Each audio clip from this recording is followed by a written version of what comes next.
আমরা এটা অস্বীকার করলে চলবে না যে এখানে একটি সরকার ছিল যারা স্বৈরাচারী ফ্যাসিস্ট।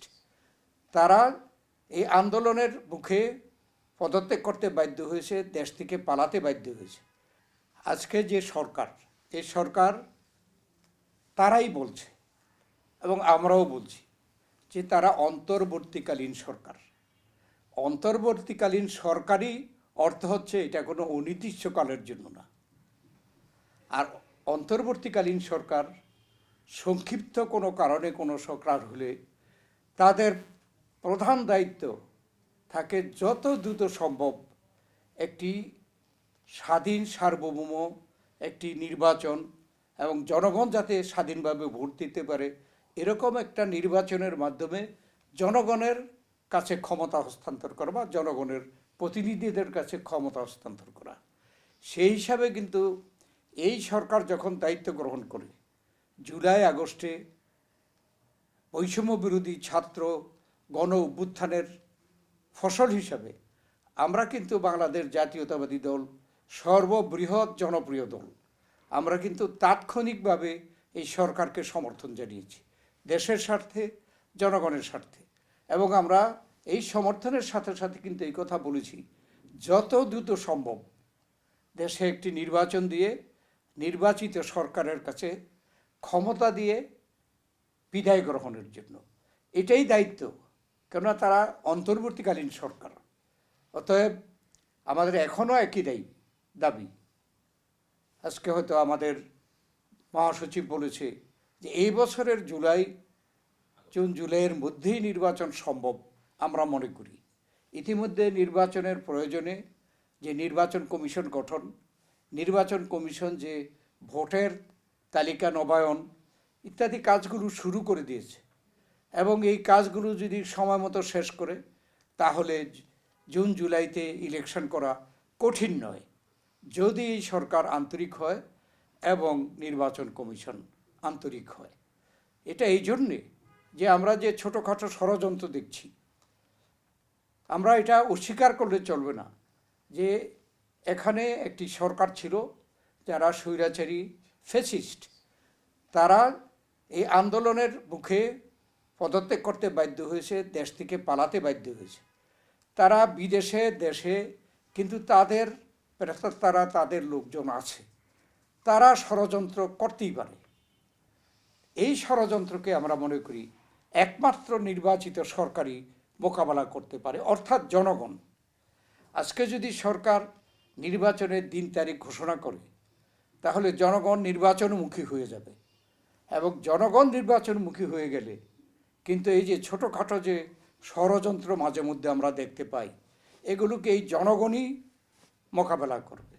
আর জনগণই একমাত্র যে কোনো ধরনের জাতীয় আন্তর্জাতিক ষড়যন্ত্র মোকাবেলা করার একমাত্র উপযুক্ত ব্যক্তি বা উপযুক্ত ক্ষেত্র।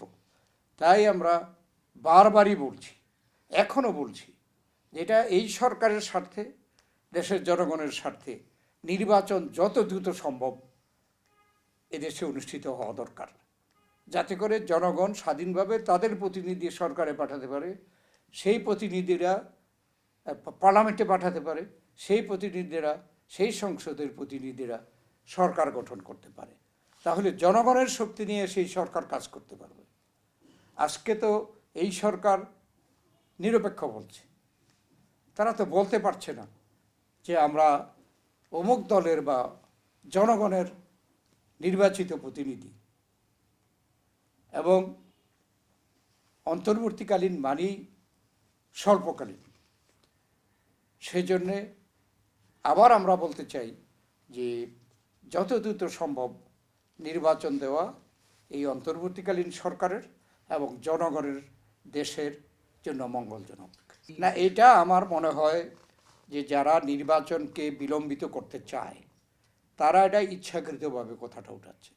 প্রথম উঠিয়েছিল সংস্কার আগে তারপরে নির্বাচন, কিন্তু প্রায় 5 মাস চলে গেছে, এখন পর্যন্ত সংস্কারের কোনো কর্মসূচি দিতে পারে নাই সরকার। কমিটি করেছে 5টি কি 6টি সংস্কার কমিটি করেছে, সেই সংস্কার কমিটি এই পর্যন্ত রিপোর্ট দিতে পারেনি। এবং সরকার সেই সংস্কার কমিটিগুলোকে সময় বৃদ্ধি করেছে। কোন দিন সংস্কারের প্রস্তাব হবে, সেই সংস্কার ভিত্তিক কর্মসূচি হবে এবং সেটা কোন দিন সমাপ্ত করা সম্ভব হবে, এটা কেউ বলতে পারে না। আর একটি অন্তর্বর্তীকালীন সরকারের পক্ষে স্থায়ী কোনো সংস্কার করা এটা সম্ভব না।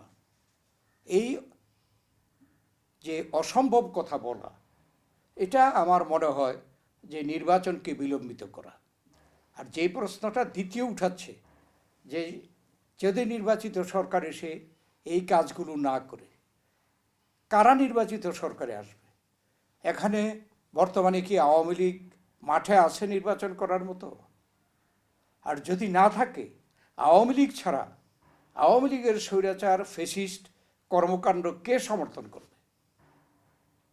কে বর্তমানে বাংলাদেশে যারা রাজনীতিক নেতৃত্বে আছে, দল আছে, দল হতে পারে, এমনকি ছাত্র নেতারা চেষ্টা করছে দল হতে পারে, আমি তো এই দলগুলোর মধ্যে কাউকে দেখছি না যে আজকে যে এই 14 বছর যাবৎ অন্যায় করার জন্যে যে বিচার শুরু হয়েছে, হত্যাকাণ্ড এই আন্দোলনের সময় যারা করেছে তাদের বিরুদ্ধে যে বিচার শুরু হয়েছে, এবং গত 14 বছর দুঃশাসন করার জন্য, দুর্নীতি করার জন্য যাদের বিরুদ্ধে বিচার শুরু হয়েছে, আমার তো মনে হয় না বর্তমান রাজনৈতিক দলের কোনো দল এটাকে বিরোধিতা করবে।